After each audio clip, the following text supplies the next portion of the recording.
Как выбрать чайник? Во-первых, правильный объем. Если вы пьете в одиночку, подойдет маленький и компактный. Если пьете часто большой компанией, то чайничек побольше. Во-вторых, важна хорошо притертая крышка.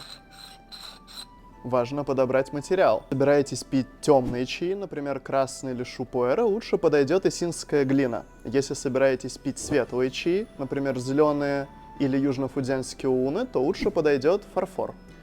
И самое главное, это нужно, чтобы он вам нравился и удобно лежал в руке.